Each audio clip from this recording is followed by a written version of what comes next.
We're gonna just stay right with our agenda. Appreciate everyone's patience. Next on our agenda is our general consent calendar. And as a reminder, board members, this is an opportunity for you to remove an item, and then we'll speak to it after it's discussed.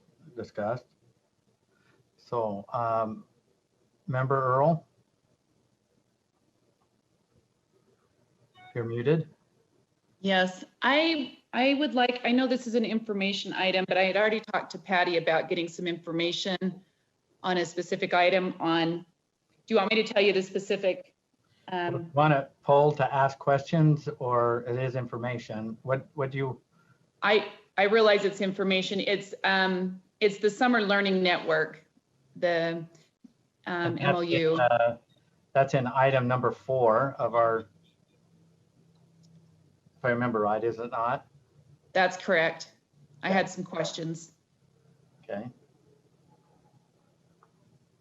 So we'll remove item 4. Do I have a motion on the remainder of, good to see you, Vice Chair Davis? I've got you checked off. Okay. I'll make a motion, Chair Huntsman. Okay, Member Booth. I move that we approve the general consent calendar, items 1, 2, and 3. Okay. A motion before the board. Do we have a second? I'll second. Okay, thank you, Member Moss. Any discussion? Seeing none, the motion before the board is that the board approve the general consent calendar items 1, 2, and 3. All those, and well, all at this time, board members, please vote. We're going to do a verbal again, an old habit.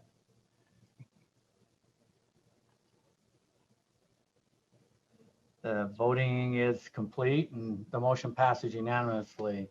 Chair Huntsman, this is Lorraine. Was anyone absent for that vote? I know some board members hadn't made it back. Is board member Norton with us? Yes, I just got back. Yeah, and I thought I saw you vote. And Vice Chair Davis.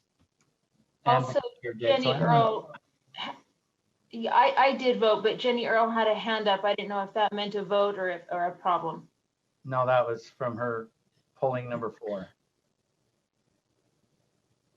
Okay, the motion passes unanimously, Lorraine, and everyone is back. Okay, item number 4, which is an information on contract agreements for review. Which one specifically was it that you had a concern It was with? the last one. It was the summer program. Let me pull it back up. Okay, so you have a question for staff or? Yeah, I had a couple of, maybe some additional information as well as a question on this particular item. I have a question because we're forming some kind of a relationship with a number of organizations, well, a couple of organizations, but a number of states. And I have some specific privacy concerns. And I just want to make sure that as we're moving forward on anything that we're addressing those privacy concerns with students and with these after school programs. And I think Whitney was maybe going to have a little bit of something on that if she's available. Chair, could we have the driver pull that up? Yes, please, go to Thank you. number 4. I pulled it up on my. It's a MOU It's up. and it's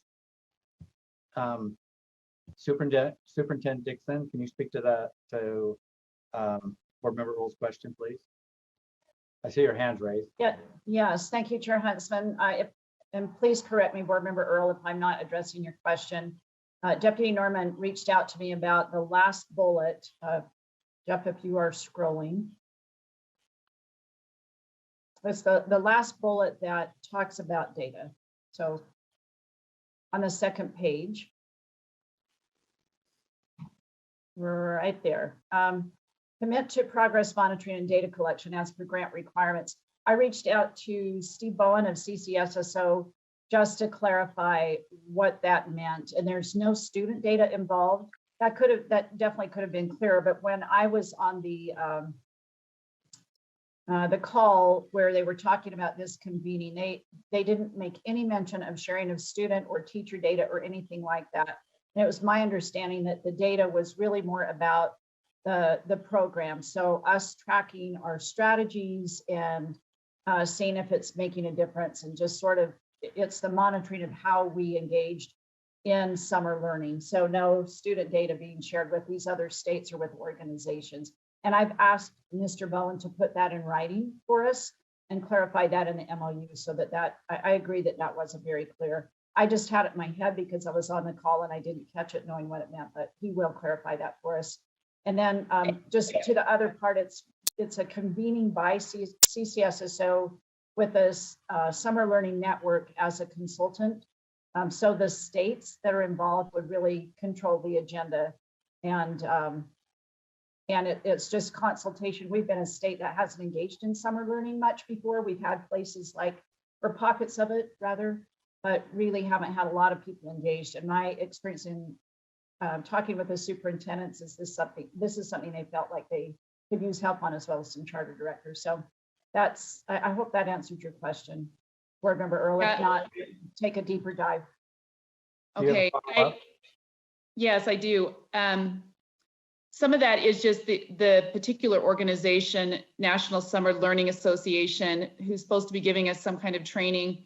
And there are a few of their trainings that I guess as a board member, I would like to know what kind of trainings are going on.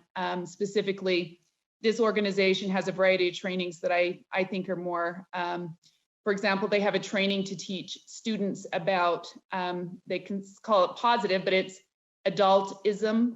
And so there's some peculiarities to their philosophies. And so I just want to know exactly what this organization represents and how those will be translated into Utah schools. And maybe it's more of a collective approach. They have some strategies for organizing. I don't know. And that's my concern, is the association with their trainings. And maybe you could speak to that. Superintendent? Superintendent. Thank you. So they're acting more as a consultant. It was my understanding, and the reason that I expressed interest in a state, of course, was our superintendents and charter directors saying they could use some help. As we connected with the Learning Network, they are about sharing best practices and just research from how states carry out summer school. There was nothing mentioned about training for students, or honestly, I had to look up the word, Board Member Earl. I'd never heard of that until you mentioned it. So I'm unfamiliar with those trainings, and that's certainly not something that we would intend to be a part of, nor was it brought up in any of the calls. I think we're staying in a very finite lane of sharing best practices with each other about providing summer school opportunities for students. Okay, I just want us to be cautious that sometimes the philosophies of certain organizations leak over into their trainings as well. So. And if I may, Chair Huntsman, we'll bring back and report to the board what we're learning, so that we can be very transparent and communicate with you exactly what we're getting out of this. Thank you. I appreciate that. Sure. Thanks, Chair. Thank you. And I think for new board members, Annette, one of the reasons this particular MOU and or some contracts are in that space of information is because we have I believe it's in policy, I'm trying to remember exactly where it is, our superintendents, their threshold to enter into contracts and agreements, I'm saying the smaller stuff, they have a limitation of $100,000. And anything over that